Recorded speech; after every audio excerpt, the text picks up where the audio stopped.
Jaalallisaa maaliin madaalamaa? Jaalallisaa maaliin madaalamaa?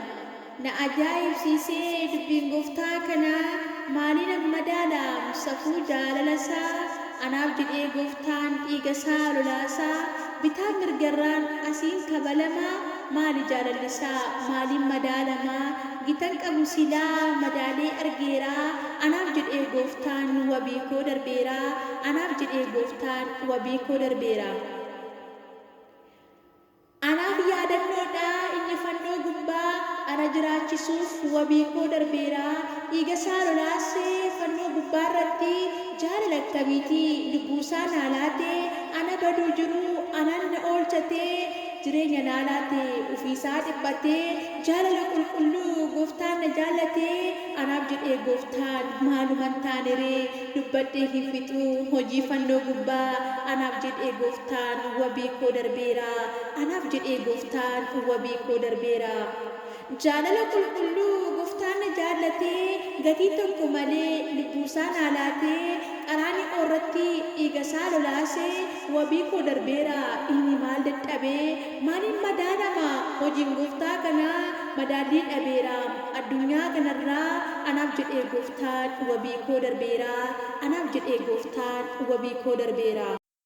Maali jaalallisaa mudaan qabu silaa anaaf jedhee lubbuusaa dabarsaa halangaan tumamee dirmamuun baattachaa lafarra harkisanii dhiigasaa lolaasanii dhiitichaaf kaballaa lafatti qaraadanii achii ol baasanii fannoorratti rarraasanii bismaaraan rukutanii dhiigasaa lolaasanii goffoo qoraattii mataarra kaa'anii maaliin madaalamaa safuu jaalala isaa anaaf jedhee gooftaan wabii koo darbeeraa anaaf jedhee gooftaan wabii koo darbeeraa.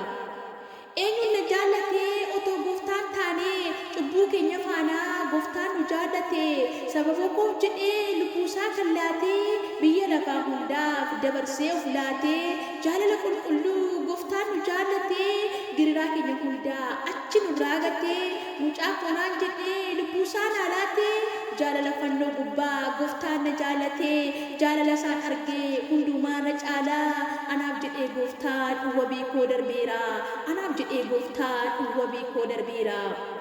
Hoolaa faasigaa gooftaatu nuuf ta'e dabarfamee laatamee dhiigasaa lolaasee oolmaa fannoo gubbaa akkamiin dagatamaa kan inni nuuf ta'e hundumaarra caalaa jaalala qulqulluu gooftaan nu jaallatee jaalala qulqulluu gooftaan nu jaallatee. Lubbuusaa naa laatee ofiisaa dhiphatee gatii tokko malee gooftaan na jaallatee dhiphina koo hundaa fannoo irratti fixee gooftaan Yesuus koo jireenya naaf ta'ee cubbuu koo hundumaa dhiigasaa qulleessee madaa'uu isaatiin madaa koo fayyisee madaa'uu isaatiin madaa koo fayyisee anaaf jedhee gooftaan wabii koo darbeeraa anaaf jedhee gooftaan wabii koo darbeeraa.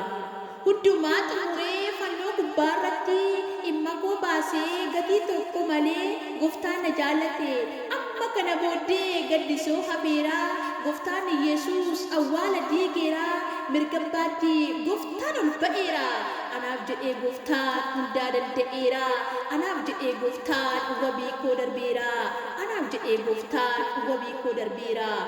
Arfii du'aa cabsee gooftaan kaafameera innoo achin jiru dhiisaan barbaadinaa humna jabaa qaba gooftaanoo ka'eera arfii du'aa cabsee awwaala diigeera gooftaan maal dadhaba hundaa danda'eera goota duuti dadhabe gooftaa malee eenyuree madaallii hin qabu safuu jaalalasaa anaaf jedhee gooftaan wabii koo darbeera anaaf jedhee gooftaan wabii koo darbeera. Duutiyyuu danda'u goota jabaa kana mee deemaa ilaalaa innoo kaafameera goota duuti dadhabee gooftaa jabaa kana barbaadee dhabeera addunyaa kanarraa gitan qabu silaa maali nama madaalaa addunyaa guutuudha furtuu jireenyaadha addunyaa guutuudha furtuu jireenyaadha gooftaan du'aa ka'ee amma abdiin nuuf ta'eera mee dhaga'aa dhageessisaa gooftaan du'aa ka'eera mee gammadaa hin gammannaa duuti soo hafeera gooftaan Yesuus awwaala diigeera mirga abbaasaa gooftaan qabateera mirga abbaasaa gooftaan qabateera amma kana booddee duuti soo hafeera gammadaa hin gammannaa gooftaan du'aa kaafameera amma amma kana booddee duuti soo hafeera amma kana booddee duuti soo hafeera.